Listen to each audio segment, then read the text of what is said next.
गुरुभ्यो नमः। गुरुब्रह्मा गुरुविष्णु गुरुदेवो महेश्वरः गुरुसाक्षात् परब्रह्म तस्मै श्रीगुरवे नमः। सदाशिवसमारम्भां शङ्कराचार्यमध्यमाम् अस्मदाचार्यपर्यन्तां वन्दे गुरुपरम्परां। सरस्वती नमस्तुभ्यां वरदे कामरूपिणी विद्यारम्भं करिष्यामि सिद्धिर्भवतु मे सदा। सच्चिदानन्दरूपाय विश्वोत्पत्त्यादिहेतवे तापत्रयविनाशाय श्रीकृष्णाय वयं नमः।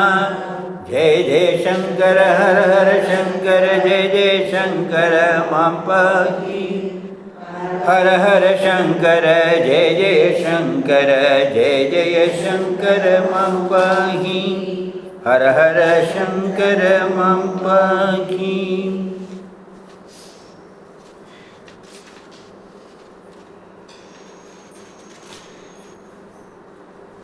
கனகதாரா ஸ்தோத்திரம் பகவத்பாதர் எந்த கட்டத்தில் அம்பாள்கிட்ட ஸ்துதி பண்ணி அவரோட பிரார்த்தனை கடைக்கண் பார்வையில் எங்கே இப்போனாக்க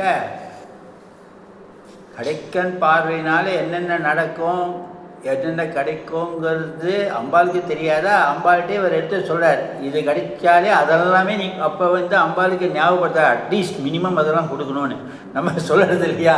ஒரு இடத்துக்கு போனால் இதாவது கிடைக்காதான்னு அப்படி இல்லாமல் அவர் அந்த மினிமம் மேக்ஸிமம்லாம் அந்த எண்ணமே அவர் கிடையாது. அம்பாள்கிட்டேருந்து இன்னும் அந்த மழை பொழியணும், கருணை கடாட்சம் பொழியணும்.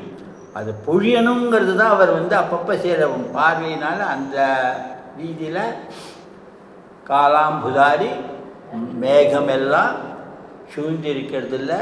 ஆறாவளி எத்தனை மாலை போட்டாலும் அம்பாள் மின்னல் மாதிரி நீ இருக்கிற இடம் தெரியறதே. எத்தனை தான் அவர் கௌஸ்துபத்தில் இருக்க வக்ஷஸ்தர் இருக்காலும் அவர் மறைக்கணும்னு நினைக்கல. நிறையா மாலை போட்டிருந்தாலும் நீ இருக்கிற இடம் எங்களுக்கு தெரியாதா? தானாகவே கண்ணுக்கு நன்னா தெரியறத. உன் கண் பார்வை சுற்றி சுற்றி எல்லா பக்கமும் போகிறத.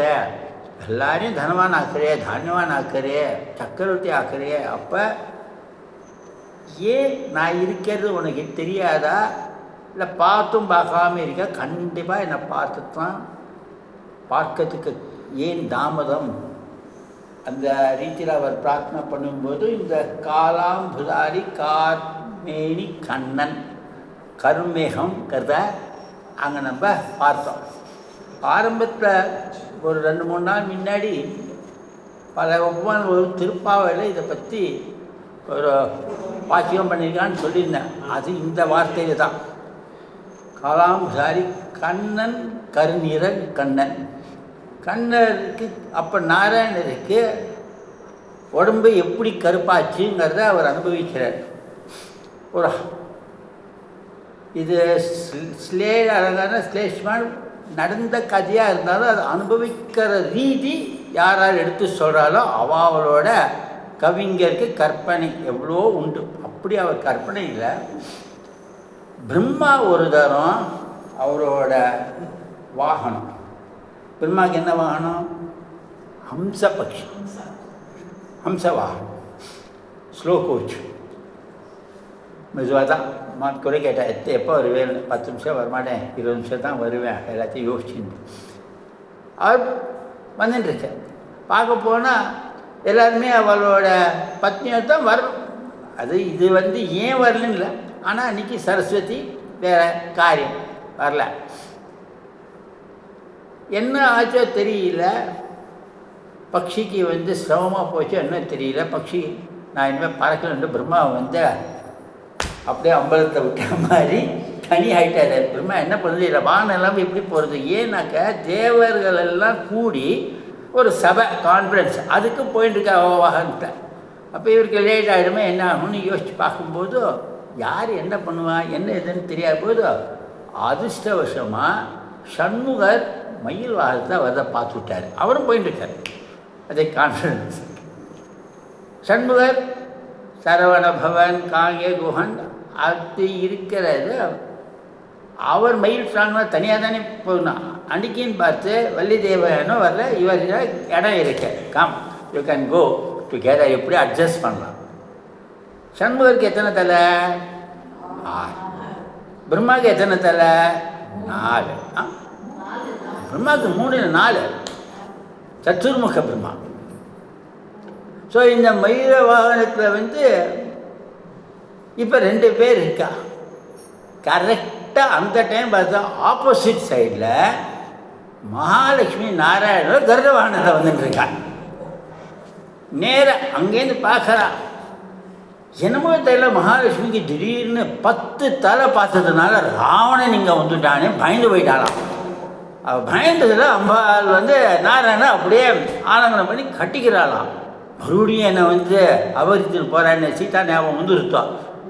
அப்போ கட்டின்ற போது பகவானுக்கு ரோமமெல்லாம் புளிர்த்து கருமேகமாக அப்படி பயத்த. அப்படி அதனால் கிருஷ்ணர் கார்மேகங்கிறதுக்கு ஒரு திருஷ்டாந்தமாக 10 தலையை சேர்ந்து பார்த்தாலே ராவணங்கிற பயம் வர காரணமாக அவர் அதில் அனுப்பும்போது இந்த மழை இப்போ எப்படி பெய்யணுங்கிறத அடுத்ததில் சொல்ல போகிறார்.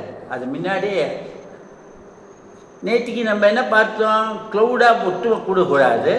ஆனால் அவர் கேட்கறது இந்த மேகத்தை தாரையாக வைக்கிற அந்த விருஷ்டி அவர் கேட்கல. அவர் கேட்க போகிறது திரவிய திருஷ்டி. அவருக்கு இந்த ஏழை குழுதுக்கு சமஷ்டியாக எல்லா தானியத்தையும் எப்படி மேகம் அவ்வளவு ஜலத்தை தரிச்சுட்டு பொழிஞ்சா மழையாக பொழியுமோ அப்படி அம்பாள் உன் கடைக்கன் பார்வையிலால் இந்த ஏழை அம்பாள் அவள் வீட்டுக்கு அனுகிரகம் பண்ணுவோன்னு தான் இவரோட நோக்கம். அதில் தான் அவர் ஸ்துதி பண்ணுறார்.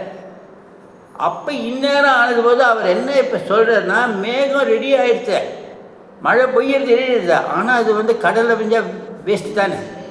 அந்த மாதிரி எங்கேயாவது நீ உன்னோட